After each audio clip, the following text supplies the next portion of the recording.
Bonjour à toutes, bonjour à tous.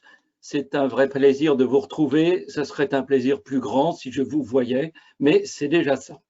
Donc, vous avez vu qu'on a formulé ce webinaire en termes de questions. Pourquoi? Parce que le but, c'est de vous apporter un certain nombre de suggestions, de vous stimuler pour nourrir vos réflexions dans cette période aujourd'hui que je qualifierais de période d'ouverture. Nous avons vécu quelque chose de violent, quelque chose qui est de l'ordre de la stupeur, de l'ordre de l'urgence, des mesures rapides, des choix difficiles, ouvrir des hôtels pour du personnel soignant, redonner des cotisations à des sociétaires quand les voitures ne marchent plus, fabriquer des masques, etc. Beaucoup d'actions ont été prises et puis il a fallu s'occuper énormément de l'interne, le chômage partiel, bien entendu, et puis les personnes qui sont à distance et celles qui sont en présence, avec chaque fois des problématiques différentes. Vous l'avez fait, et les études montrent, nous le verrons plus à fond, que vous l'avez plutôt bien fait et que le management finalement a été très présent et a beaucoup accompagné les gens. Et puis, nous sommes aujourd'hui à un point un petit peu différent, où après cette sortie de crise progressive, finalement, nous sommes en train de construire un avenir. Et la question, elle porte sur finalement, allons-nous, j'ai un retour micro là, hein. Allons-nous construire quelque chose de un peu différent. Alors, les anglo-saxons disent never waste a good crisis. Ça veut dire que dans toute crise, il y a effectivement des belles choses et il est clair qu'il y a des opportunités. Depuis longtemps, nous travaillons sur l'autonomie, la confiance, la responsabilisation. Depuis longtemps, à travers la RSE, nous travaillons sur l'impact beaucoup plus global de l'entreprise avec la raison d'être et l'entreprise à mission de manière encore plus forte aujourd'hui quand c'est possible et nous cherchons un lien avec nos parties prenantes. Donc tout ça, nous le travaillons depuis un certain temps. Et puis là, il s'est passé des choses. Il s'est vécu un certain nombre de choses. Je dis bien, elles se sont vécues. Et maintenant, il est temps de les transformer en acquis, en choses apprises, et de voir ce que nous allons garder, de faire du tri. Et donc, c'est vraiment le but de ce webinaire, but modeste, de dire, bah, écoutez, projetons la question de l'autonomie dans le télétravail et regardons ensemble les points clés pour réussir le bon mix. Merci de couper les micros. Le bon mix entre les télétravail et travail en présence, distance-présence. Deuxième chose, nous avons expérimenté un management à distance qui peut osciller entre ce que j'appellerais la fébrilité managériale. On se parle tous les jours, on a des réunions tous les jours, jusqu'à ce que j'appellerais la vigilance lucide, c'est-à-dire qu'on se fait quand même suffisamment confiance et que c'est une opportunité pour les personnes de travailler sur un management de la confiance. Et puis enfin, je poserai la question sur un certain nombre de sujets, devons-nous faire évoluer notre façon de faire du feedback et d'évaluer les performances. L'autonomie. Pour démarrer, l'autonomie, c'est un mot grec et quand on parle de Grèce ancienne, on a un parfum extraordinaire entre moins 500, moins 200 avant Jésus-Christ à peu près, de cités plutôt prospères, avec un niveau de vie élevé, de la démocratie qui naît dans certaines d'entre elles, pas dans toutes, de la philosophie qui naît dans des écoles, de gens qui font la guerre avec l'Empire perse et qui réussissent à la gagner, à ne pas être envahis. Quelque chose d'assez extraordinaire. Et l'autonomos est né là-dedans, il est né dans ce contexte et il dit quoi? Il dit qu'une personne est entre deux points. À gauche, vous avez le auto, qui est de trouver en soi le désir et la force de faire ce qui est à faire, et à droite, qui est le nomos, qui est le cadre dans lequel je m'inscris pour travailler, pour agir, pour avancer. Vous voyez les petits drapeaux en haut, ils ne sont pas là au hasard. J'ai fait beaucoup de conférences et d'animations en Europe centrale au cours des 2 dernières années. J'ai été fort surpris de ne pas avoir besoin de traduire ce mot. Parce que en Pologne, autonomier, en République tchèque, autonomia, voilà, le mot est passé et dans toute l'Europe, dans le continent américain aussi, il a un sens puissant et profond. À gauche, qu'est-ce qu'on trouve? On trouve une photo qui est celle du petit enfant qui, finalement, sans qu'on se substitue à lui, sans qu'on lui fasse une école de la marche, sans avoir un mode opératoire et l'assurance qualité qui va bien, va se lever, tomber, se relever, et avec l'amour des parents, avec bien sûr tout un cadre qui va l'aider, il va avoir en lui suffisamment de désir et de force pour apprendre à marcher. Et Dieu sait que finalement, marcher sur 2 pieds, c'est plus difficile que de marcher à 4 pattes. Et donc, à travers ce symbole, c'est l'envie d'y aller et la capacité à, en sachant que la capacité, on peut se la construire si on ne l'a pas. À droite, ce que vous avez relève beaucoup plus de l'entreprise, du management. Donner un cadre qui est le bon cadre. Cadre trop étroit, trop large, j'en ai perdu. Donc, le bon cadre pour la mission, les activités. Et il est clair que dans la crise Covid, des gens ont dépassé leur cadre. Et ça, il va falloir le regarder, en tenir compte et élargir ce cadre. Le cadre, ça sert à être actif. Voilà. Et puis, il y a le sens. Et le sens, aujourd'hui, il est absolument fondamental. On l'a vu, quand on se sent utile, on est prêt, bien sûr, à s'investir beaucoup plus. Alors, le sens, il vient par la vision de l'entreprise, ses valeurs démontrées à travers la crise, mais il vient aussi à travers notre capacité, avec mon équipe, à interpréter là où va l'entreprise pour lui donner du sens, parce que nous, comptables, nous, logisticiens, nous, commerciaux, nous, industriels, eh bien, nous avons notre cap à nous, à l'intérieur du grand cap de l'entreprise. Et donc, on va trouver dans le cadre 2 points clés, le cadre, bien sûr, en tant que tel, et en même temps, le sens, le pourquoi.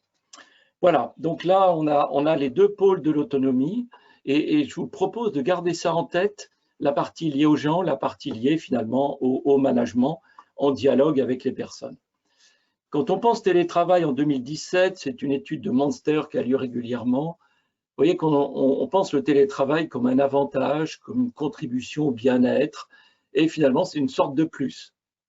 On est assez loin de ce qui est arrivé, ou bien entendu, pour les personnes qui peuvent en relever, on s'est retrouvé en télétravail imposé du jour au lendemain pour tout le monde. Donc, on en est très, très loin. Ceci dit, en 3 ans, les entreprises avaient avancé. Des accords avaient été signés, les gens pouvaient télétravailler dans des doses raisonnables pour certains, etc. Mais là, ça a été massif. Alors, quelle réaction? Là, je vous ai mis un extrait de l'enquête ANACT, elle vient de sortir il y a quelques jours. Elle a un petit inconvénient, c'est qu'elle date du 8 mars au 10 mai et qu'elle recouvre des périodes extrêmement différentes, parce qu'en gros, du 15 mars au 15 avril, on s'est dit, mais c'est formidable, et on va pouvoir en même temps vider le lave-vaisselle et travailler chez soi et aller boire un thé. Et puis, il y a eu du 15 avril au 15 mai, on s'est dit, oh là là, mais j'ai du mal à dormir la nuit, j'y pense tout le temps, je suis envahi, mon chef m'appelle à des heures pas possibles. Et puis, on arrive aujourd'hui, sur juin, à quelque chose qui est plutôt de, essayons de trouver la bonne intelligence de la chose. Ceci dit, vous voyez que l'enquête ANACT, elle dit, de manière occasionnelle ou ponctuelle, la moitié des gens aimeraient bien télétravailler, et que de manière régulière, quand même 43%, c'est pas négligeable. Donc, cette expérience du télétravail, il faut absolument l'entendre, et je sais, bien sûr, à travers tous les contacts que nous avons, que bien les entreprises sont en train de réfléchir. Pour regarder la progressivité, quand on est au mois d'avril, on a 1 mois à peu près de travail à distance. Il y a 3 grands bénéfices. Ça, c'est l'enquête Work Anywhere, qui est une enquête plutôt de type bonheur au travail. Bon. Le temps de trajet, c'est évident. Hein, et pour les urbains, c'est énorme. Pour tous ceux qui habitent en périphérie des grandes villes, la possibilité de se concentrer, d'avoir un temps pour soi, plus d'autonomie pour gérer mes priorités. Déjà là, on a quelques bonnes raisons qui apparaissent de faire du télétravail. Et puis, vous voyez qu'il y en a qui sont peut-être moins bonnes, hein, comme l'équilibre vie privée, vie personnelle qui n'est pas si évidente. Ensuite, 3 mois après, on a toute une frange là, de tout ce qui est publié. Moi, je travaille beaucoup avec le groupe AEF, qui est un groupe de presse privée, notamment sur les congrès, congrès HR, etc., donc en tant que journaliste, et je reçois tous les fils de news. On voit apparaître, évidemment, ce qui est appelé par Caroline Beyer, là, la face cachée du télétravail. Donc, tout ce que j'ai évoqué rapidement, mais ce devoir de disponibilité permanente, l'immobilité devant l'écran, parfois pendant des longues heures, avec les troubles musculo-squelettiques qui peuvent apparaître. Et puis, faut être bien honnête que bon, c'est sympathique de faire un webinar, mais c'est vrai que si nous étions ensemble dans la même pièce et si à la fin vous veniez me voir pour prendre un café ensemble, ça serait pas mal non plus. Donc, on a ici dans l'aile de droite toute la face cachée qui est apparue, et puis on a dans l'aile de gauche et ce qui est intéressant, venant des salariés ou venant des entreprises, et bien sûr les deux sont en dialogue permanent, ce désir de prolonger, d'aller plus loin, et ça c'est plus récent, la réflexion sur au fond, est-ce que vous êtes fait pour ça? Et bien sûr, on veut bien télétravailler, mais il nous faut des garde-fous. Alors, je vais vous faire 3 propositions. Ça va très vite dans le webinaire, donc j'irai à l'essentiel. Premier point, si on veut réussir un bon mix entre présence et distance, clarifier le pourquoi, bien voir l'opportunité, avoir des règles du jeu qu'on construise avec les gens et mettre le management de l'autonomie au centre. Allons-y. Clarifier les pourquoi, d'abord il faut tirer les leçons de l'expérience. Je vous ai présenté quelques études, elles sont intéressantes intellectuellement. Celles qui sont intéressantes, c'est celles que vous avez déjà fait dans votre entreprise, et j'ai déjà plein de clients qui l'ont fait. Attention, si elle date de mars-avril, elle est peut-être plus bonne, et celles que vous allez faire. Donc ça, c'est absolument fondamental, allez voir l'expérience, et pas seulement des télétravailleurs, parce qu'il faut voir un peu ce que les autres pensent de ceux qui télétravaillent. Ensuite, la segmentation sera la clé. Il va falloir voir comment on peut regrouper les résultats. Et par exemple, regrouper par métier, ce n'est pas forcément pertinent. Vous voyez, des gens travaillant sur un ERP, sur un logiciel commun au sein de l'entreprise, auront peut-être plus de choses en commun que de dire j'appartiens aux ventes, à la logistique ou au HR, ou au RH. Donc, segmentation par population. Et puis, il faut être clair sur le pourquoi. Moi, j'ai mis clairement, on va vers une période de crise. Si ça permet de réduire les coûts de l'immobilier, des déplacements et d'éviter, par exemple, des pertes d'emploi, ça peut être une très bonne raison. Par contre, ne vendons pas une raison pour une autre. Certains, et je ne veux pas désigner des gens, mais certains ont vendu l'open space comme une opportunité d'avoir beaucoup plus d'échanges et de contacts. Et ce que nous savons tous, c'est que ça a produit exactement le contraire, c'est-à-dire que les gens se protègent quand ils sont dans un open space. C'est quand même ça la réalité. Mais si on affiche officiellement qu'on veut réduire les coûts de l'immobilier, pourquoi pas, hein. Par contre, si certains d'entre vous ont des doutes, Harvard a publié une étude en décembre 2019 où ils font un sort, les études sont extrêmement sérieuses, sur l'interactivité provoquée par les open space. Le deuxième point, la raison pour laquelle on peut injecter du pourquoi, c'est que c'est un choix de l'entreprise. C'est que nous, on considère que c'est bien, ça sera performant, bon pour vous, etc. Et puis, il peut y avoir d'autres raisons, comme un contact plus fréquent avec les sites distants. Tous mes clients l'ont constaté, que ce soit des agences en France ou à l'étranger, que ce soit des filiales distantes, peu importe, ce soit même au sein d'une même ville, quand on a des entités qui sont dans, par exemple, différentes banlieues d'une grande ville, voilà, avoir des contacts plus fréquents sur des sites distants. Et ça peut être aussi quelque chose qu'on considère comme un choix personnel et qu'on peut respecter comme tel vis-à-vis des gens. Bien sûr, dans toute cette phase du pourquoi, on va commencer à identifier le pour qui est fondamental et voir à qui ça peut convenir. Deuxième chose, c'est qu'il va falloir co-construire, construire avec les autres les règles du jeu. Là, j'ai emprunté une formule à Alexandre Bompard, qui était dans les années 2012, si ma mémoire est bonne, avait utilisé cette formule pour la FNAC, où il s'est retrouvé devant une situation où il y avait une FNAC à distance et une FNAC en magasin, et où les deux étaient finalement un peu en concurrence. Il a réuni les deux, avec d'ailleurs par ligne de produit des évaluations communes. Et donc l'idée, c'est quoi? C'est de bénéficier du meilleur des deux mondes. Moi, je vous invite à faire l'exercice suivant.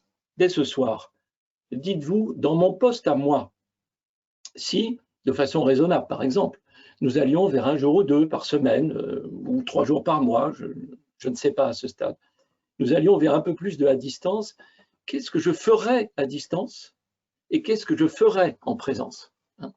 Donc, on voit bien, j'ai fait l'exercice. Je sais que j'aurai des conversations plutôt confidentielles avec des gens à distance. Ça convient très bien à d'autres. J'aurai bien sûr des vidéos Teams, c'est évident, mais je pourrais aussi me concentrer pour préparer une présentation, pardon. Je pourrais aussi analyser des données un peu à fond sans être dérangé. Voilà, il y a plein de choses que je pourrais faire.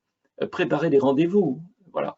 Et puis par contre, quand je vais arriver en présence, si je cherche le meilleur des deux mondes, il faut que j'interagisse un maximum. Il faut que je vois plein de gens qui vont me donner des idées nouvelles, qui vont peut-être pas être d'accord avec moi, il va falloir négocier serré, des gens qui vont m'apprendre des choses, et peut-être tout simplement le plaisir de retrouver les autres.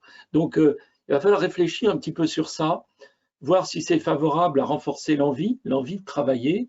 N'oublions pas que Jean-Jacques Goldman nous l'a dit, qu'on me donne l'envie d'avoir envie, qu'on me donne la nuit pour que j'aime le jour, qu'on me donne le bureau pour que j'aime le travail à distance et le travail à distance pour que j'aime le bureau. Donc n'oublions pas que nous sommes des êtres de désir et que l'alternance est importante. Redonner du sens au travail en présence, bien entendu, élargir les lieux. Les tiers-lieux sont très intéressants pour les urbains. J'ai un espace de coworking pas loin de chez moi. Bon. Il va falloir fixer des limites, bien sûr. Dans certaines périodes, ça peut être intéressant si on fait de la clôture de compte, des synthèses de performances annuelles, etc. dans certains services. Et puis, bien sûr, des limites de jours, d'horaires, de durée. Humaniser le travail à distance, c'est recréer de la proximité, parler avec quelqu'un à distance, avoir des chats, des groupes de discussion, des moments open, avant, après les vidéoconf. Et puis, préserver des populations. Certains disent les jeunes, je ne suis pas persuadé, c'est les jeunes peut-être, mais surtout les nouveaux embauchés, c'est clairement les apprentis, parfois des gens qui changent de poste. Il y a des gens pour qui il faut vraiment faire de l'inclusion. Donner un cadre général en disant, voilà, vous avez une possibilité, mais il y aura des droits et devoirs. Vous pouvez travailler à distance, mais par contre, vous devez produire, être disponible à telle heure, etc. Parce que ça, il faudra justifier vis-à-vis des autres. Et puis solidifier les aspects pratiques et le cadre juridique. Ensuite, pour terminer là-dessus, le management de l'autonomie au cœur de la mise en œuvre. Je vous propose 3 niveaux de profondeur. Premier niveau, on va de manière un peu technique avec des outils, évaluer l'autonomie des gens par type d'activité et faire très attention si les gens ne sont pas en forte autonomie, capacité et envie de faire sur des tâches qu'ils feraient chez eux.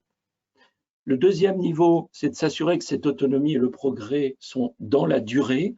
Je crains personnellement beaucoup la durée. Il y a eu de l'enthousiasme, que va-t-il se passer après? Et puis le troisième point, c'est que la crise a révélé de très belles initiatives proches du terrain, il y en a eu beaucoup. Un dirigeant du CAC 40 me disait, j'ai été bluffé parce que les gens ont été capables de faire. Donc capitaliser sur ce potentiel, accroître les périmètres, et là on arrive bien sûr dans la responsabilisation vers la forte autonomie. Voilà, je vais m'arrêter là, Aude, je te renvoie la main peut-être s'il y a des questions. Aude? Oui, je viens juste de réactiver ma caméra. Alors, j'ai notamment une question qui fait référence à une étude de François Dupuis sur le télétravail durant le confinement et qui donnerait des résultats contre-intuitifs, à savoir que les jeunes collaborateurs seraient plus réticents au télétravail. Qu'est-ce que tu en penses? Oui, alors je suis entièrement d'accord avec ça. C'est-à-dire que quand on est débutant, mais j'insiste, pas seulement jeune, quand on est débutant dans un poste, on a besoin d'inclusion. Parce qu'on a besoin de dire aux collègues, dis donc, comment on fait ça? Attends, il faut que j'aille voir un tel. Non, mais attends, tu peux voir un tel plutôt qu'un tel. C'est-à-dire, on a besoin de ça, et ça passe pas très bien le télétravail. Et puis, deuxième chose, il est clair que dans les générations montantes, et là je vous rejoins, il y a de la résistance. Et pourquoi serait-ce contre-intuitif?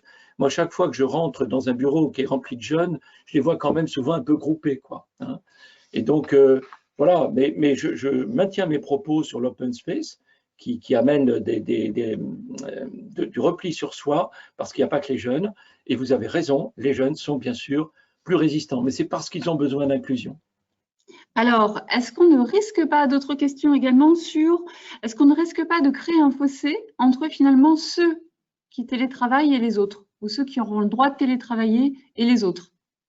Oui, c'est pour ça que j'ai beaucoup insisté sur le bon choix des personnes, l'explication du bon choix. Vous savez, la clé dans ces sujets-là, c'est de dire ce qui est pour tous et ce qui sera uniquement pour certains.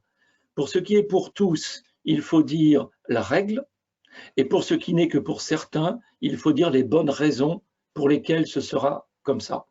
Et si on fait comme ça, on s'en sort à peu près. C'est jamais complètement gagné, mais on s'en sort à peu près. Voilà. Et du coup, alors ça rejoint Dominique, une autre question, c'est comment un dirigeant peut-il expliquer que son refus du télétravail n'est pas pour autant un manque de confiance? Un dirigeant qui refuse pour lui ou pour les autres? Pour les autres. Ah, pour les autres. Écoutez, moi je crois que ce dirigeant, comme tout le monde, dans ce sujet-là, doit avoir de bonnes raisons de refuser le télétravail. et donc qu'il les expose. Vous voyez? Par contre, si c'est un acte d'autorité brute, personnellement, je trouve ça un petit peu archaïque. Donc voilà, mais on a le droit de manager comme on veut. Mais c'est quand même un petit peu dommage de ne pas écouter. Par contre, écouter n'est pas approuvé. Et on peut très bien dire, je vous ai écouté, mais je ne suis pas d'accord. Et est-ce que tu penses que la notion de lieu de télétravail va évoluer? Oui, moi je pense qu'il faut être complètement ouvert là-dessus. Je n'en ai aucune idée. En fait, personnellement, à ce jour, ce que je sais, c'est qu'il faut vraiment penser espace de coworking, réservation de réunion dans un immeuble, etc. C'est-à-dire qu'il faut inventer des lieux, que chez soi, ça peut être très problématique. Alors, ben, on va passer sur le problème des enfants à la maison. On espère qu'il sera résolu par les écoles, mais il existe, il est très important. Mais pas que. On peut être dérangé chez soi, on peut avoir, par exemple, un appartement un peu étroit en zone urbaine, et auquel cas, c'est un peu dur. Et donc, je crois qu'il faut rester extrêmement ouvert sur les lieux. Personnellement, pour vous dire, moi, j'ai une forte pratique de ça. Même chez Michelin avant, dans mes équipes, je trouvais très bien que les gens télétravaillent, à condition bien sûr qu'ils le précisent à l'avance. D'abord, c'est leur droit, hein, voilà, et qu'on règle les questions d'assurance. Enfin, il y a plein de questions à régler. Mais voilà, et à condition de démontrer la performance, c'est-à-dire qu'ils avaient préparé, par exemple, une réunion un peu compliquée et qui me démontraient après que la réunion réussissait. Donc voilà, et ça, c'est ce que j'appelle droits et devoirs. On a le droit de télétravailler, mais on va démontrer que c'est performant. Et là, je pense qu'on peut gagner le droit de télétravailler.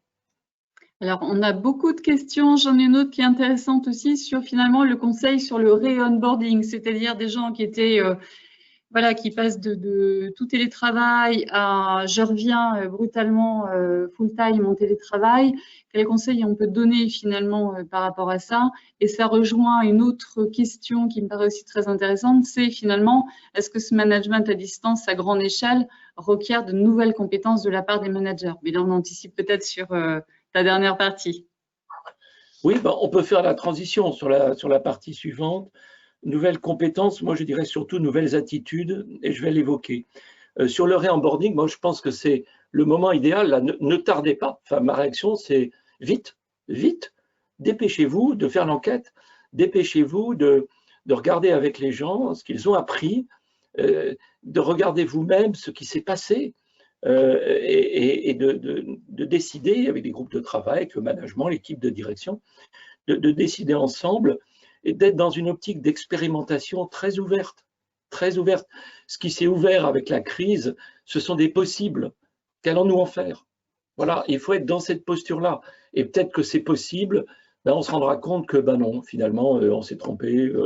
Et puis peut-être qu'on se dira, ben, faut revenir à des bureaux fermés, etc. Je n'en sais absolument rien. Mais ce que je sais, c'est que là, il faut travailler la construction. Et je me permets d'insister sur le point clé qui est autonomie des personnes. Si le télétravail venait à dégrader l'autonomie parce que les gens ne voient plus le cadre, ont perdu le sens et n'ont plus envie, il faut vite l'arrêter. Mais quel est notre critère? C'est celui-là. Et ne soyons pas sectaires, soyons open, soyons ouverts. Oui, et puis quelques remarques du coup sur le fait qu'on n'a pas tous travaillé dans les mêmes conditions en télétravail, hein, pour le coup, entre voilà la charge de famille ou finalement aussi des lieux étroits, peut-être moins adaptés. C'est ce que tu disais tout à l'heure, finalement, on l'a pas tous vécu de la même manière, et quelques remarques voilà, sur télétravail, source d'inégalité, point d'interrogation qui… oui, bien sûr, bien sûr. Bah, c'est clair que c'est mieux de le faire dans une grande maison avec un immense bureau, une piscine derrière, un sauna et quelqu'un pour vous masser les trapèzes parce que quand même ça bloque un peu les épaules. Donc oui, ça c'est clair. Moi je pense on n'est pas là pour se faire mal et quand même la loi aujourd'hui dit que le salarié doit être volontaire. Donc est-ce que la loi peut évoluer? J'en sais rien. Mais en tout cas, je pense qu'il faut qu'il s'y joue tout de même un cadre qui dit c'est possible et qu'ensuite équipe par équipe, personne par personne, on se dit oui ok, qu'est-ce qui est raisonnable? Qu'est-ce qui est raisonnable, hein? Et si quelqu'un n'a pas de bonnes conditions, ben, au fond, au lieu de télétravailler chez lui, où c'est vraiment pas très sympa, eh ben, on lui loue un espace de coworking pour un prix raisonnable, voilà, et ça lui évite des heures de transport. Voilà, et si c'est en campagne, peut-être que c'est pas du tout le problème. Donc là-dessus, il n'y a aucun discours général qui tient. Il y en a un qui tient, c'est co-construisons, regardons la réalité en face et avançons. Hein, et avançons. Je pense que le pire risque que nous courons aujourd'hui est de retomber dans le monde d'hier sans se dire, mais l'an d'Achien, il s'est quand même passé 2-3 choses, quoi. Hein. Dans l'étude ANACT, est-ce qu'avec mon manager, j'ai été bien soutenu? 80%, exactement 77% des gens disent mon manager m'a drôlement bien soutenu. Et 70% disent j'avais un contact au moins une fois par semaine. Allons-nous retomber dans le fait de ne voir son manager qu'une fois tous les mois, voire même moins, et en plus, voir non pas son manager ouvert, parce que ça aussi, ça arrive dans les enquêtes sur nos difficultés en télétravail, notre situation personnelle, comme c'est le cas aujourd'hui, mais beaucoup plus préoccupé par l'avalanche des KPI qu'il doit démontrer dans ses tableaux de bord et tout ce que nous connaissons, c'est-à-dire que le business reprend le dessus et qu'on oublie les gens. Moi, j'ai 20 ans de Michelin. Les gens sont des gens généreux, positifs, qui savent qu'il faut travailler en fonction des personnes. N'empêche que quand le business appuie trop fort, eh ben, on oublie les personnes. Et donc, toute cette question du télétravail est un moyen de se réveiller sur disant, mais tiens, au fond, faisons bien attention aux personnes. Et je vais vous faire des propositions dans ce sens-là dans la partie suivante. Eh bien, écoutez, parfait, Dominique. On passe à la partie suivante et je garde quelques questions là qui ont été posées pour cette seconde partie. Merci. Merci Aude et merci à toutes et tous hein, pour vos questions. C'est super, hein, ça nous aide beaucoup de voir vos réactions. Construire la confiance, management à distance, comment être à distance sans distance. C'est une formule que j'ai empruntée au groupe Cofidis hein, qui l'utilise et qui a une expertise extraordinaire du travail à distance avec ses clients. Il y a bien sûr plein de situations de confiance. Je n'ai gardé que la confiance avec le management. C'est déjà beaucoup par rapport à ce webinaire. Qu'est-ce qu'être en confiance? C'est être positif sur ce qui va se passer. Vous voyez, je suis positif sur le fait que mon ordinateur va tenir le coup et que ma connexion va me permettre de vous parler cet après-midi. Hein, et ça, c'est de la confiance. Donc, je chéris, je soigne mon ordinateur, je l'entoure de 1000 précautions pour que ça se passe comme ça. Et bien sûr, c'est pareil que les personnes. Je suis confiant sur le fait que Élodie, Aurélie, etc., Martine vont réussir ce truc-là qui n'est pas si simple avec telle équipe ou tel client. Par contre, la confiance à distance, vous voyez, je vous ai mis, c'est qu'on est apaisé sur ce qui se passe quand on ne sait pas ce qui se passe. Et ça, c'est compliqué. Parce qu'au fond, toute la journée, je vois des gens et dans leur regard, je vois bien si on me prend au sérieux ou pas. Et puis, on me demande mon avis sur un sujet. On ne va pas forcément me vidéoter pour me demander mon avis sur un petit sujet. Donc, j'existe. Et donc, j'ai confirmation en permanence que je ne suis pas oublié et que je fais toujours partie du clan, du groupe, de l'équipe, etc. Et donc, ce qui va être important, si on met de la distance, c'est qu'il faut rétablir de la confiance. Et il faut rétablir une confiance qui apaise les gens. Et aujourd'hui, il y a quand même un petit problème. Alors, je vais creuser un peu plus sur la nature de la confiance. C'est un sujet, alors la racine n'est pas grecque, elle est latine, hein, fidere, qui va donner la fiance en vieux français et se fier à en français actuel. Donc la confiance, c'est quelque chose qui est entre l'espoir et le doute. Quand je suis côté espoir, c'est que je me fie à un tel. Et donc, étant dans l'espoir, je vais communiquer de l'espoir. Vas-y, oui, tu peux y aller, quoi. Voilà. Et je sais qu'il y aura de la bonne foi, il y aura de la fiabilité, de la fidélité. Si je veux pousser un peu plus loin, j'arrive dans une relation qui est proche de l'amitié, on se fait des confidences, on se confie avec quelqu'un. Et donc ça, c'est le côté espoir. À gauche, il y a le doute. Et si je suis imprégné de doute vis-à-vis de quelqu'un, je vais suer le doute par tous les pores de la peau et je vais rentrer dans la méfiance, la défiance, etc. Et je serai toujours dans cette balance. Et bien sûr, il ne s'agit pas d'être dans un espoir un peu idiot, mais d'être dans suffisamment d'espoir avec un peu de doute. Hein. Regardez avec vos enfants, encore une fois, j'ai confiance en toi pour sortir en boîte ce soir avec tes copains, mais je veux que tu rentres à 22 h et je vérifierai qui te ramène à la maison et comment tu reviens. Donc, beaucoup d'espoir, un peu de doute, et dans certains cas, ça bascule d'un côté ou de l'autre. À tel point d'ailleurs qu'on a inventé des systèmes qui sont au milieu, qui permettent de sécuriser la confiance, notamment les tiers de confiance. Je demande un avis. Tu as entendu Dominique Tissier dans le webinar, comment était-il? Effroyable, épouvantable, sans intérêt. Tant mieux, je ne ferai pas appel à lui dans mon entreprise, c'est parfait, merci beaucoup. Donc ça, c'est le tiers de confiance hein, qui vous donne un avis. Et les fiançailles, c'est la même chose dans le temps. On prend le temps de vérifier que ça fonctionne plutôt bien. Donc, gardons en tête cette idée, confiance entre doute et espoir et mélange des deux. Et voyez-vous, si on veut aller vers la forte autonomie, si on veut aller vers un management de la confiance, il faut que la fébrilité du management, qui est le doute, ne se manifeste pas trop ou très peu, et qu'on soit plutôt dans la vigilance lucide et non pas idiote, mais que bien sûr on soit prêt à réintervenir si on s'est trompé, hein, parce que parfois on se trompe. Donc vous avez le récit de tout ça ici, donc je cadre petit si je suis fébrile, je donne des instructions précises, il y a plein d'indicateurs, j'attends que les gens fassent comme je leur ai dit, comme moi je fais. Et puis je demande des infos régulièrement. 20% des gens pendant la crise, là, avaient des réunions quotidiennes en équipe et quotidiennes avec le manager. Je me demande quand même s'ils en tiraient une telle joie. Ça, je suis un peu sceptique. Hein. Et puis ensuite, on peut réagir à la première dérive. Hein, dès qu'il y a un truc qui ne va pas, tout de suite, on revient en arrière. Hein. Et puis, on peut rester flou sur ces zones d'autonomie, c'est-à-dire que personne ne sait bien ce que le manager veut garder ou ce qu'il laisse. On est dans une espèce de truc, ce qui fait qu'à tout moment, il peut reprendre ce qu'il semble donner. Donc, vous voyez, cette ambiguïté, cette fébrilité, ce doute, eh bien, quand, en tant que manager, on le communique aux gens, eh bien, on n'inspire pas confiance, très clairement, hein, et on ne projette pas de la confiance.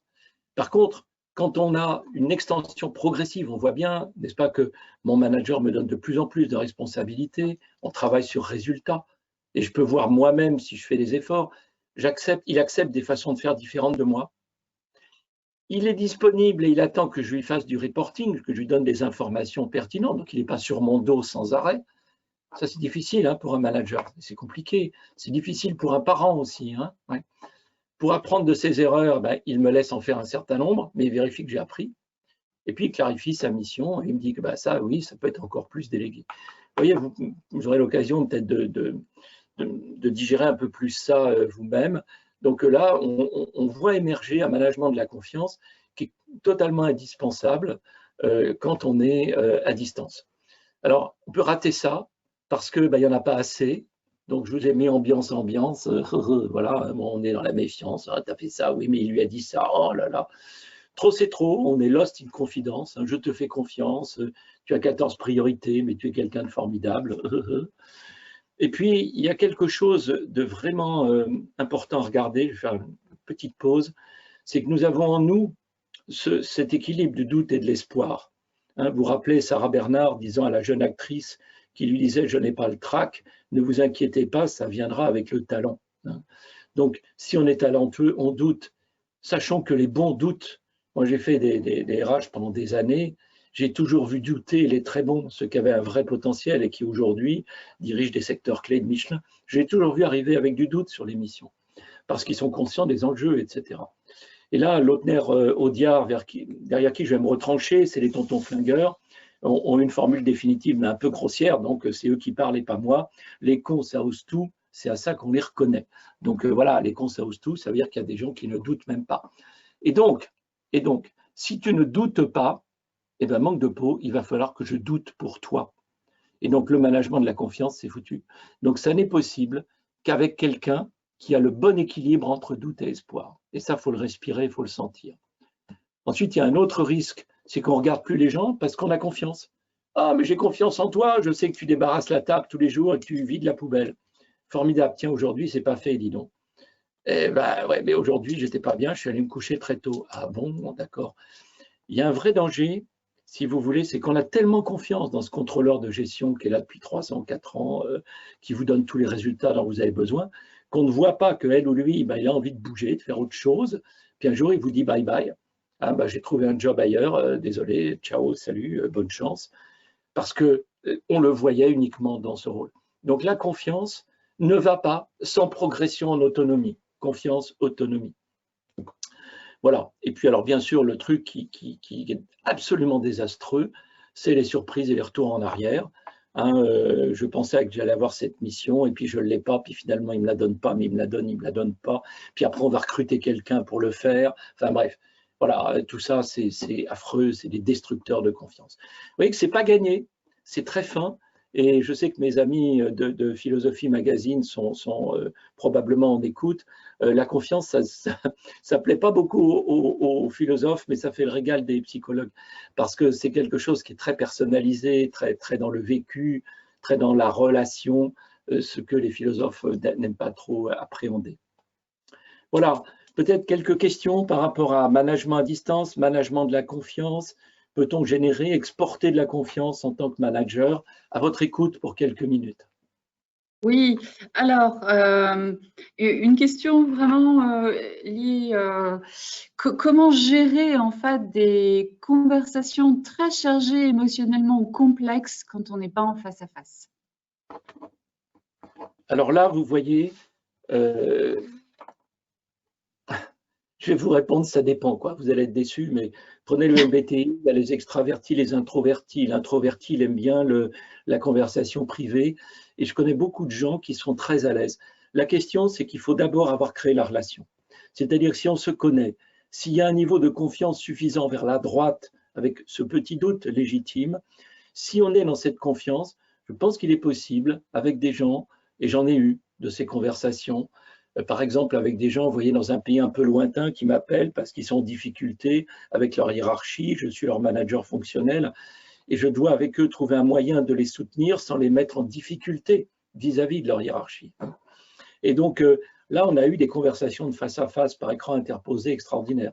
Mais en même temps, 2 fois par an, on se retrouvait dans des réunions, et c'est vrai que le soir, il y avait un dîner, une fiesta pas possible, et qu'on se parlait de choses très personnelles, souvent. Et donc, si on arrive à trouver cet équilibre, eh bien, le à distance n'existe pas. Et c'est un petit peu, prenez l'exemple d'une voiture, vous voyez, on regarde la route tous les deux, mais on peut avoir des fois des conversations très intimes dans cette voiture, très amicale, hein, en se disant des choses. Moi, j'aimais beaucoup, par exemple, voyager en avion avec mes équipiers pour aller voir nos réseaux dans les pays, parce que c'est une occasion de bien se connaître, y compris, je vous dis, en regardant, sans se regarder. Donc, dites-vous que c'est possible, créer la relation avec les gens et foncez. Alors, qu'est-ce que vous pensez, Dominique, de la citation « La confiance n'exclut pas le contrôle » ? La confiance n'exclut pas de donner aux gens les moyens de se contrôler et de corriger les dérives eux-mêmes et de vous dire ce qu'ils ont fait et comment ils l'ont fait. Bien sûr, la confiance n'exclut pas de se rendre compte qu'on a fait des erreurs et qu'on a eu trop confiance. Donc 2 points. Premier point, y aller par étapes. Ne pas griller les étapes parce qu'on va griller la relation avec les gens. Et deuxième point, attention à la fébrilité. Accepter qu'à un moment donné, il y a peut-être 2-3 choses qui aillent un peu de travers. S'en rendre compte, rectifier, voir si les gens rectifient d'eux-mêmes. Et voilà. Et si on s'est trompé, ben, il faut faire très vite machine arrière.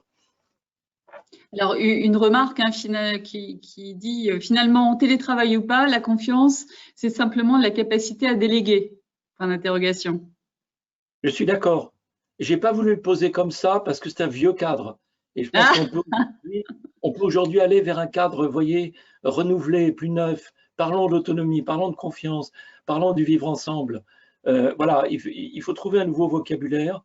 Le vocabulaire managérial a été tellement utilisé qu'il est essoré comme le vocabulaire sur les shampoings. Hein, comparez le vocabulaire sur les shampoings, il est démêlant, le manager est organisant. Et vous pouvez continuer, il est volumétrique, le manager est énergisant. C'est-à-dire que vous comparez les épithètes des shampoings à ceux du manager, vous trouvez la même chose.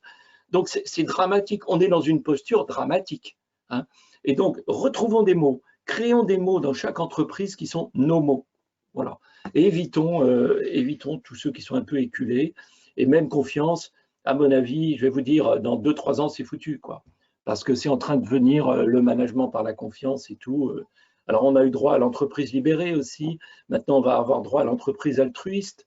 Hein. Alors, l'altruisme, c'est un mot qui date du 19e hein, et qui a été écrit par Auguste Comte, fondateur d'une nouvelle religion, avec d'ailleurs des sacrements dans la religion. Donc, je ne sais pas si vous voyez ce qu'on convoque parfois dans certains mots. Hein. Donc, inventons-nous. Voilà, mais évitons les vieux mots. Alors, une dernière question pour clôturer cette partie. Oui. Pouvez-vous nous dire, avec votre expérience, quel est votre pire et meilleur souvenir de management à distance? Moi, mon pire souvenir de management à distance, c'est quand on a des déconnexions permanentes et que malgré le plaisir d'avoir à se parler ensemble, on n'y arrive pas, on perd des heures et on se demande pourquoi on est là. Ça, c'est vraiment quand même le pire, parce que par ailleurs, on faisait régulièrement des points avec nos différents pays au business dans les dernières années chez Michelin à distance. Et mon meilleur souvenir, c'était quand même quand les gens venaient préparés, avec le sourire, à l'heure, et en disant wow, content de se retrouver et on va réfléchir ensemble sur tout ce qu'on a appris depuis un mois, sur ce qui va bien et moins bien, on va trouver des solutions. Donc le plaisir de se retrouver, et je vous assure que c'est quand même sacrément plus simple que de passer 13 heures à aller en Chine avec le décalage horaire ou 3 avions pour aller aux États-Unis, de Clermont-Ferrand à Paris, à Atlanta et Greenville. Donc voilà, meilleur et pire souvenir mêlés. Et franchement, je pense que nous pourrions réussir, et certaines entreprises le font déjà quand même pas mal, nous pourrions réussir un mix assez super entre distance et présence. Voilà, mais il faut l'inventer. Merci Dominique. Je propose qu'on passe à la dernière partie. Oui, on va la traiter. Donc là, c'est l'inflexion sur la question de feedback, reconnaissance des efforts, évaluation, elle est centrale. Là, il y a un point d'alerte. Vous voyez, j'ai repris Work Anywhere. J'ai l'impression de progresser et d'apprendre avant Covid, après Covid en avril, et ça doit se dégrader aujourd'hui en juin, ça descend. J'ai moins l'impression de progresser et d'apprendre. J'ai moins l'impression de savoir comment je peux évoluer dans l'entreprise et j'ai moins le sentiment que mes forces et mes compétences sont bien utilisées. Donc, j'ai moins l'impression d'avoir des points de repère sur savoir ce que je vais devenir, où est-ce que je vais, est-ce que je suis au bon endroit, est-ce qu'on va m'oublier. Donc, il y a la problématique de la confiance, mais il y a plus que ça, il y a plus lourd. Si on regarde ça, vous voyez, ma performance est bien évaluée, c'est toujours les mêmes index, hein, elle tombe de 10%, hein. Ma performance est bien évaluée, boum. L'impact de mon travail sur l'entreprise, etc. Mon salaire, ma rémunération est adaptée. Parenthèse, 50% des gens qui trouvent que leur salaire est bien adapté, c'est déjà beaucoup. Hein, ceux d'entre vous qui ont l'expérience des enquêtes salaires savent que c'est souvent plus bas dans certains pays, mais n'empêche que ça descend. Ça descend. Je suis reconnu, encouragé, ça descend. Pourquoi? Parce que le management a soutenu, il a soutenu en contexte de crise, et ça, on a plein de questions qui le montrent, il a soutenu en période de crise, mais il n'a pas trop eu le temps, parce que tout le monde a couru. On a couru après les masques et le gel, et puis après bien des choses, et le plexiglas. Et donc, ayant tous couru, on a eu moins de temps, et puis en plus, on ne savait pas forcément comment répondre. Et puis les RH eux-mêmes, ils étaient en train de faire des contrats de travail, ils étaient super occupés, on n'avait pas toujours le temps de bosser ensemble. Et donc, on s'est retrouvé un peu en difficulté là-dessus. Alors moi, j'aimerais vous faire quelques propositions. Je vais sauter cette partie, j'y reviendrai s'il y a des sujets là-dessus. Ma proposition là, que je vais passer en premier, c'est de renforcer le feedback par le management. D'abord, reconnaissons que c'est un sujet récurrent. Moi, je trouve qu'il est sisyphien, hein. Les managers, les employés trouvent toujours qu'ils ne donnent pas assez de feedback. C'est vrai depuis 20 ans. Donc, vous redressez la barre, vous formez les managers, vous dites qu'il faut le faire. Les gens le font, ils sont de bonne composition. 2-3 ans après, ça redescend et c'est reparti. Donc, attention, c'est un sujet un peu récurrent. Deuxième point, il y a une leçon de la crise, c'est qu'on a su communiquer plus souvent, moins longtemps et de façon moins solennelle. Vous vous êtes tous ennuyés dans des réunions trop longues, tous. Donc, pourquoi pas plus souvent et moins longtemps? Pourquoi pas? Et bien entendu, si on est dans le feedback par le management, quelque chose de plus personnalisé. Donc, j'ai une proposition à vous faire. D'abord, c'est bien sûr de redonner de la lisibilité à la place de chacun, ma place, mon avenir, mon impact, etc. Mais de le faire de façon un peu plus régulière. Et je dirais d'autant plus régulièrement qu'on est à distance. En présence, c'est parfois un petit peu plus facile, quoique il y a cette illusion qu'ont les managers de penser que parce qu'ils voient les gens, ils leur parlent d'eux, ce qui est totalement faux. Et donc là, il faut être très prudent. Donc, moi, je vous propose de co-construire avec le management, en s'appuyant sur le vécu du confinement, un process de feedback plus simple, plus précis, plus fréquent que l'entretien annuel. Je vais vous parler des cadres, parce que pour les employés, les agents dont le destin n'est pas de changer de poste avec la même régularité ou d'évoluer dans leur poste, il faut rester plus prudent. Donc, je vais parler des cadres. Ce qu'on fait régulièrement, tous les mois par exemple, c'est un point business. Vous voyez que pendant le Covid, c'était un point hebdo. Bon. Donc ce point, il est déjà pratiqué, mais en même temps, on se rend compte aussi que le business, il prend une part énorme du temps dispo. On parle des affaires, etc. Donc, je suggère de ritualiser un peu plus une partie plus personnelle permettant de donner du feedback selon besoin et de répondre aux questions. Donc, bien sûr, on en est au point de vue résultat, mais sur la manière de les atteindre. Comment ça se passe? Est-ce que tu travailles avec les autres ou pas? Comment ça se passe? Quelle est la réponse des autres? Moi, je vais te dire que par rapport à d'autres gens que j'ai vu faire dans des situations semblables, tu progresses plutôt vite ou plutôt lentement. Réfléchissons ensemble sur le pourquoi. Tu me dis que tu veux évoluer dans tes missions, ben, parlons ensemble de comment tu te vois évoluer. La façon dont nous travaillons ensemble, est-ce que ça te convient? Est-ce que tu veux qu'on te voit plus, moins, etc. Est-ce qu'il y a des évolutions? Voilà. Donc, on va métacommuniquer, disent les spécialistes. On va se parler de la façon dont on travaille ensemble et se dire des choses un peu vraies, un peu fortes. Récemment, un grand patron du CAC me disait, mais mes collaborateurs me reprochent de ne pas faire ça. Et je lui disais, mais qu'est-ce qui vous manque pour le faire? Et ça a été la base d'une discussion de 2 heures. Donc voilà, c'est pas si compliqué à faire, mais il faut juste considérer que c'est aussi important que le business. Alors, quelques autres propositions, et là-dedans, je vous lance plusieurs choses et je vous laisse faire du tri. Je ne suis pas en train de vous dire qu'il faut prendre tout ce package, ce serait épouvantable. Donc, une ou deux idées peut-être. D'abord, l'entretien annuel devient un moment de synthèse de points réguliers. Voilà, et aujourd'hui, ça avance. J'étais en discussion avec une banque il y a quelques jours, et là, ils vont passer sur 3 ou 6 mois selon les équipes. Et c'est mieux, on se parle plus souvent, on donne du feedback plus souvent, on donne de la lisibilité plus souvent, et bien sûr, RH et management se parlent de façon là aussi plus simple et plus rapide. Vous avez un mot pour ça, c'est agilité. Agilité, ça veut dire qu'on fait les choses plus souvent, plus vite, qu'on se reconfigure plus vite quand il y a du changement. C'est ça l'agilité. Ce n'est pas d'utiliser la méthode agile qu'on peut transposer en un mammouth de plus dans la bureaucratie ambiante. Préparer les managers à observer et à dire, c'est probablement le point clé. Observer. C'est très dur d'observer quand vous êtes manager. C'est la différence. Vous voyez, on nous a rabattu les oreilles avec le sport et le management, mais le coach sportif, c'est quelqu'un qui voit jouer les joueurs sur le terrain. Le manager, il ne les voit pas toujours jouer, parce que souvent, il joue quand il n'est pas là, et quand il est là, ça perturbe leur façon de jouer.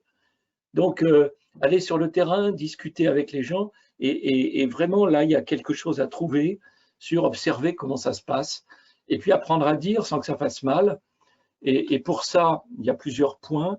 D'abord, généraliser l'auto-évaluation. N'ayez pas peur de l'auto-évaluation. Moi, j'avais très peur aussi, hein. Je viens de tout ce monde-là. L'évaluation, je me disais, oulala, ils vont tous dire qu'ils sont géniaux, et moi, comment je vais faire, etc. Et bien, pas du tout. Ils venaient tous en disant, ouais, j'ai des progrès à faire. Alors là, vous, manager, vous faites ouf, un gros ouf de soulagement, et vous dites, ah ben c'est vrai, tu as des progrès à faire. Et puis, il y en avait 1 sur 10 qui disait, moi, je suis vraiment très bon. Alors là, c'était une bonne occasion de donner quand même quelques, disons, quelques franches considérations qui ressemblent un peu à des claques en disant, écoute, tu n'as pas tout compris, mais tu n'es pas au niveau. Donc, l'auto-évaluation, très utile pour aussi favoriser l'autonomie, parce que les gens apprennent à voir où ils en sont. Hein, toujours, bien sûr, le progrès de capacité dans l'envie et dans le désir. Hein. Ensuite, intégrer la manière dans l'évaluation. Il y a un gros danger. Je vous dirai tout à l'heure que je déteste les variables, même si elles sont peut-être nécessaires, mais en tout cas, méfions-nous des KPI, quoi. Alors, il y a des indicateurs et on est évalué sur des indicateurs. Pour certains, d'ailleurs, on n'en est pas vraiment responsable, etc. Donc, intégrer dans l'évaluation et en préparant les managers à le faire, est-ce que cette personne atteint les objectifs en coopérant? Ce qui peut éviter justement ces concurrences internes dont nous souffrons tous dans les entreprises. Une vraie coopération est une frontière à conquérir. Hein. Est-ce que cette personne fait montre d'initiative? Voilà, il y a des choses qu'on peut renforcer dans la manière d'atteindre les performances. Ensuite, faire du feedback une habitude.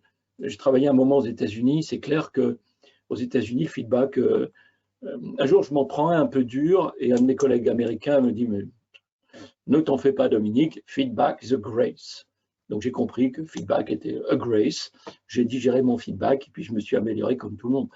Donc, les enquêtes clients, le Net Promoter Score, les enquêtes d'opinion, les enquêtes par projet, etc.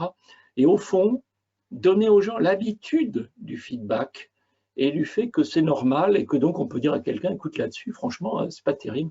Donc là, tu as du boulot, hein, tu as du boulot et je peux t'aider, mais bon, il faut peut-être d'abord que toi, tu reconnaisses que tu as du boulot, parce qu'il n'y a pas de progrès sans reconnaissance d'avoir à progresser. Et puis, dernier point, je vais finir là-dessus, est-ce qu'il faut vraiment des variables? Moi, je réponds en disant, et là, j'ai eu de longues discussions avec Pascal Demurger, donc directeur de la Maïf, là-dessus, c'est la Maïf a décidé, dans le cadre de son statut d'entreprise à mission, qui est à venir, puisque son assemblée générale extraordinaire a dû être décalée à cause du Covid, mais a décidé de partager l'intéressement. Et je trouve que c'est extrêmement intéressant, parce que si on demande aux gens plus d'autonomie, plus de confiance, plus de collectif, plus de responsabilisation, ben quand même, à un moment donné, il faut bien que ça paye un peu. Hein, je suis désolé. Et donc, si ça paye purement sur un mode individuel, est-ce qu'on est en train de renforcer le collectif? Pas gagné. Est-ce qu'on est en train de démontrer la raison d'être et l'entreprise à mission? Pas gagné. Donc, plutôt intéressant de réfléchir intéressement et de réfléchir sur les critères de cet intéressement. Et après, ben, on peut le répartir, le même pour tous, ou par collège, employés, cadres, etc., ou état cadre, ou on peut le répartir en fonction de la performance ou de multiples manières. Voilà, donc ma proposition, c'est quand même capitaliser à nouveau sur tout ce qu'on a vécu, sur cette régularité de la communication entre le management, les équipes et les personnes. Ne laissons pas ça tomber. Faisons quelque chose de cela et essayons de le rentrer progressivement avec simplicité. Il n'y a que ce qui est simple qui marche. Hein, et je crois que j'avais mis ici, je l'ai peut-être chanté, de réduire. Je vais vous lancer juste une anecdote en terminant. Je travaille avec une entreprise sur des séminaires de 2 jours sur tous ces sujets-là. On fait plein de travail sur des cas. Moi, j'ai toute une batterie d'outillage avec des échelles, etc. Donc, on travaille là-dessus. Et puis, je dis, est-ce que je peux voir l'appréciation annuelle? Et là, on m'envoie les 17 pages du formulaire. Je le regarde dans le détail, j'appelle le DRH et j'ai dit, mais dites donc, est-ce que vous voyez un inconvénient majeur? Est-ce que je ne l'intègre pas dans le séminaire? Il m'a dit, non, aucun problème. Voilà. Parce que là, j'étais mort. J'étais mort. Plus c'est compliqué, moins on l'utilise, plus c'est contraignant, plus on contourne. Donc, voilà. Et là, il faut être très clair là-dessus et il faut être dans l'authenticité. Hein. Authenticité, c'est la même racine que autonomie. On retrouve auto et entes, ce qui vient de moi et que je porte moi-même. Formidable. Programme de leadership génial. J'arrête là-dessus, je laisse les questions. Avant de me faire gronder par Aude. C'est ça, parce qu'on arrive quasiment à la fin de ce webinaire. Alors, plusieurs questions. En augmentant la fréquence des feedbacks, est-ce qu'on ne va pas surcharger des managers déjà très pris par ailleurs? Alors, les managers sont très pris par le business. Il faut qu'ils soient aussi très pris par les gens. Et plus vous irez vers télétravail, responsabilisation, etc., moins ils auront besoin de s'occuper, de ventiler les tâches, de suivre dans le détail.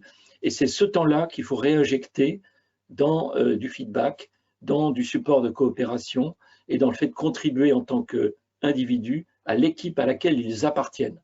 Parce que nous sommes à la fois managers et équipiers d'un collectif plus large. Et c'est en étant équipier d'un collectif plus large que je contribue aussi à l'entreprise. Là, il y a un très gros chapitre là. Oui, et ça rejoint une remarque de Sébastien qui dit finalement, est-ce que l'évaluation reste vraiment individuelle ou est de plus en plus sur du collectif, collaboratif en termes d'objectifs? Et il vous pose la question de quelle tendance finalement pour la gestion des performances et définition des objectifs. Vaste sujet aussi. Écoutez, on a tout essayé. Hein. On a fait des erreurs un peu partout parce que c'est jamais très simple. Et ma conclusion aujourd'hui, c'est vraiment de dire qu'il faut un mix. C'est-à-dire qu'il faut quand même une part individuelle. Vous voyez, quand on est agent, qu'on travaille sur des pièces produites, quand on est commerciaux, qu'on travaille sur des contrats signés, il faut quand même une part individuelle. Et là-dessus, il faut rester prudent. Et puis même pour d'autres gens, sur la manière de travailler, etc. Une part individuelle et une part collective aussi. Hein. Et c'est donc l'équilibre de ce mix qui peut être extrêmement intéressant. Et puis l'équilibre, intéressement et prime et variable. Parce que finalement, il y a beaucoup d'outils à disposition.